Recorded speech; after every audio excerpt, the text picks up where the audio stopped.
Good morning, everyone. I am Jasmine Dares. And hello everyone, I'm Arian Raigol Arcilia, and this is the Morning Breath Show. So, for today, partner, we will talk about the mental health in the workplace. Mental health is something we all possess.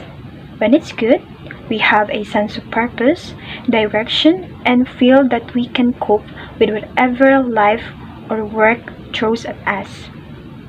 But just as our physical health fluctuates, so too our mental health goes through ups and downs. Raising awareness of potential mental health issues in the workplace is part of fostering an exclusive workplace where people feel able to bring their whole selves to work. Yes, partner, that's correct. But before we understand the importance of having a mental health in the workplace, let's give a round of applause to our guest speaker who will give us knowledge, awareness, and experiences. Please welcome Miss Burlaos. Hello, Miss Burlaos. From my experience, I used to have a work as a crew in a fast food restaurant way back 2018. And at the same time, I was also a hotel and restaurant management student. So for me, it's kind of stressful. Especially when task performances, activities, and deadlines are compiling up and there you are working 8 hours a day. Not to mention the group meet up to practice our presentation, it's really hard both mentally and physically. Then during work time, it gets a lot harder as the managers tells us to have a refresher and review all the guidelines, standard procedures, and promos. Because at any given moment, an audit from the upper management will occur. When school activities and work activities occur at the same time, it would be a hell of time. So, the level of stress would really bring your body and your morale down. And that's all for the experience I have. Thank you. Thank you, Miss Burlaos, for sharing that experience to us. And next, let's all welcome Miss Corpus. Thank you, Miss Arcilia, and I'm Corpus Maranjoy for experience a mental health. Do my life experiences affect my mental health? It is important to look at the wide range of social, economic, family, and emotional factors that interact with our genes and our biology. First, the deeply personal experiences that define us, our mental health, can be influenced by our family, our relationships, and how we see ourselves. Second, the social circumstances we find ourselves in. This includes poverty, violence, and employment. However, there are factors affecting this interaction that are not controlled by us as individuals and instead come from environment, the condition in which we are born, grow, live, work, and age are shaped by our social and physical context and health services.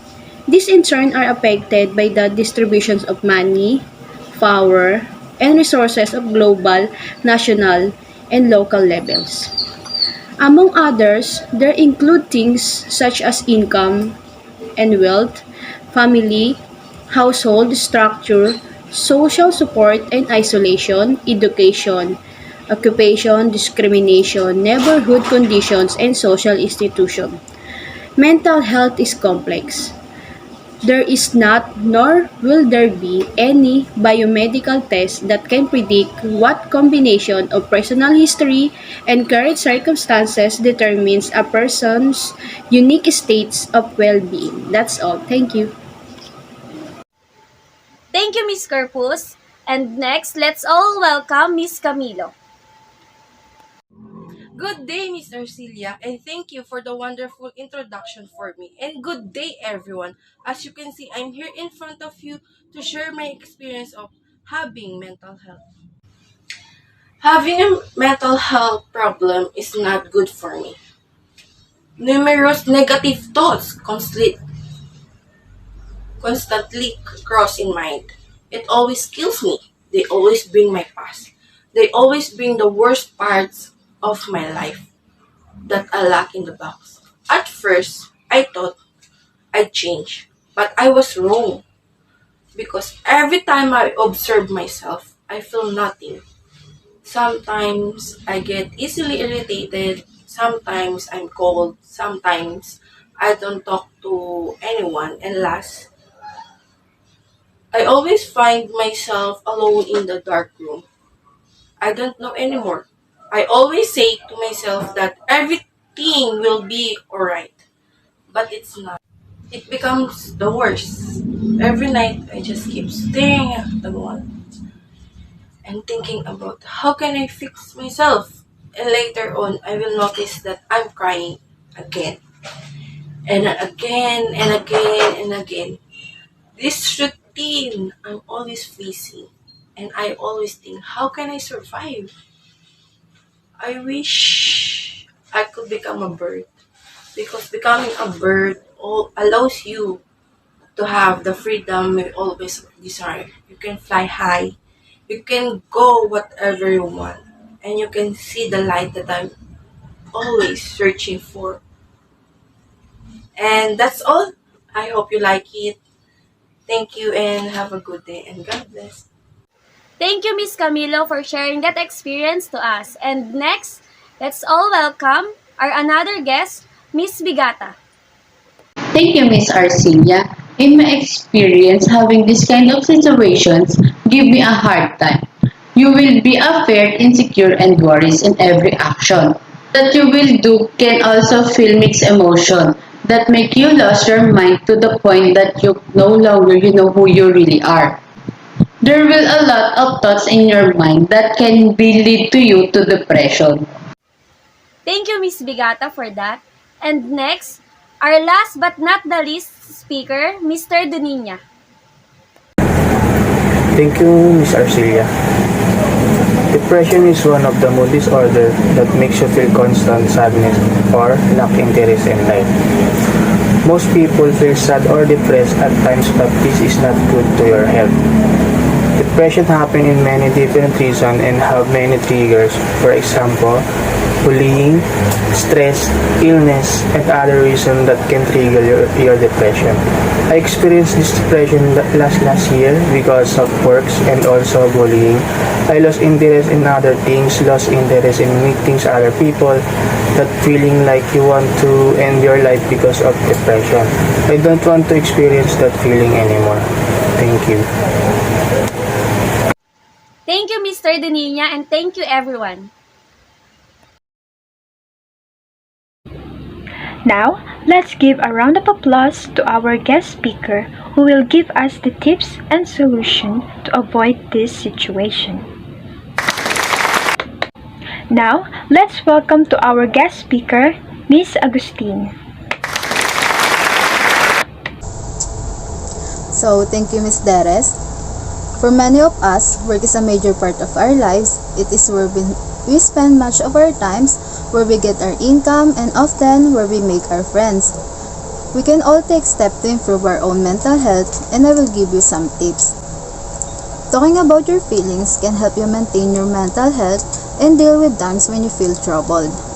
Talking about your feelings isn't a sign of weaknesses. It's part of taking charge of your well-being and doing what you can do to stay healthy. Also, when you feel tired, it is okay to take a break. It could be a 5 minutes. Pause from what are you doing. Try to use a book or a podcast during the commute, a half-hour lunch break at work, or a weekend exploring somewhere new. A few minutes can be enough to distress you. Give yourself some me time. Other than asking for some help, because none of us are superhuman. We all sometimes get tired or overwhelmed by how we feel or when things don't go to plan. So that asking for some help is most important. And that's all. Thank you. Thank you, Miss Agustin, for the wonderful tips that you gave us today. Now, let's proceed to our next guest speaker, Mr. Bulanhagi.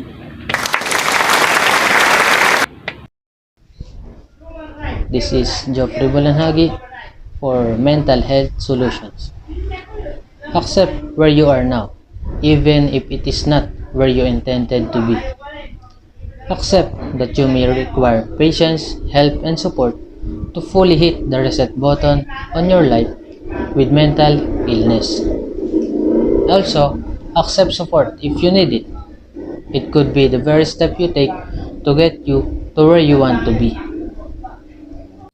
Thank you, Mr. Bulanahagi, for the great tips and solution that helps us in mental health in the workplace. Now, let's proceed to our next guest speaker, Miss Delphine. Thank you, Miss Deres. 1. Take a time out, listen to music, meditate, get a massage, or learn relaxation techniques. Stepping back from the problem helps clear your mind. Second, eat well, good balanced meals and get enough sleep because your body needs additional sleep and rest. Third, inhale and exhale slowly. Maintain a positive attitude. Make an effort to replace negative thoughts with positive ones. And last, talk to someone. Tell friends and family and let them know how they can help you. Thank you. Thank you, Ms. Delphine, for that excellent tips and solution that will help us to prevent this mental health situation. Now, let's proceed to our next guest speaker, Ms. San Diego. Hello, I'm Mary Joyce Takako and I'm here to give you one tip for mental health.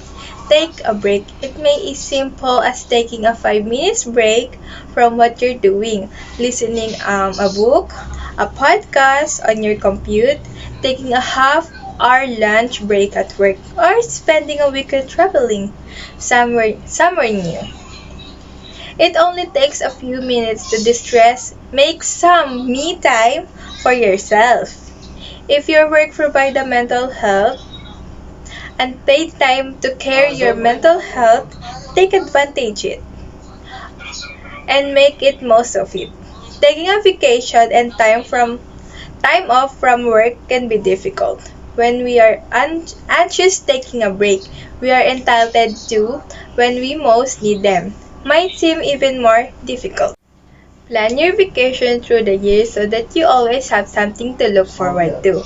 When you're on vacation or at home, avoid urgent to check in your boss. If you can seem to get away from it, it might be an indication that you need to retake your workload in order to manage stress.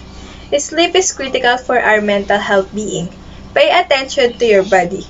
Our mental health worsens when we don't get enough sleep, and our focus diminishes as a result. Thank you, Ms. San Diego, for the tips and solution that you gave us today. Now, let's proceed to our next guest speaker, Ms. Curitana. Curitana Madeline. To avoid mental illness, Wellness Leader can launch awareness and education campaign of this illness using the latest social media and other tools to help find helpful resources. When employees experience symptoms such as the desire to isolate, withdrawal from normal activities, physical aches and pains, irritability, and low tolerance of others, having resources to turn to for help can likely diffuse a potential serious situation. By providing educational opportunities and enhancing awareness of mental illness through discussion, organizations are destigmatizing those bearing illness will keep employees silent in their pain. Wellness programs may offer peer-to-peer support groups for mental health conditions.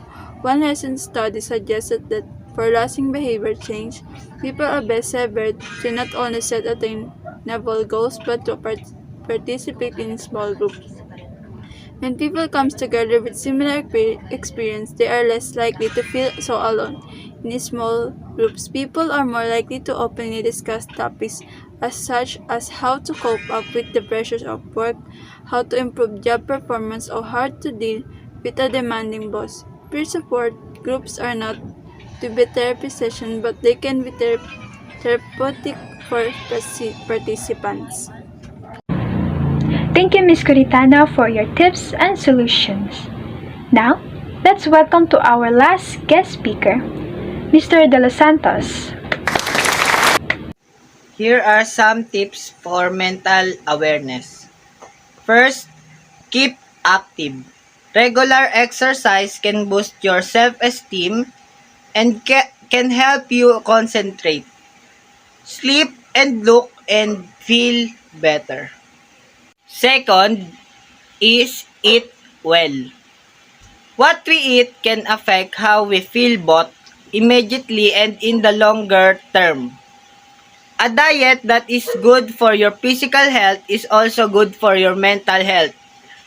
It can be hard to keep up a healthy pattern of eating at work. Regular meals plus plenty of water are ideal. Thank you very much to all the guest speakers who joined us and give us the tips, solution, and knowledge about the awareness of mental health in the workplace. Again, I am Jasmine Deres, And I'm Arian Raigol A. Arcilia. and this is the Morning Break Show. Thank you everyone.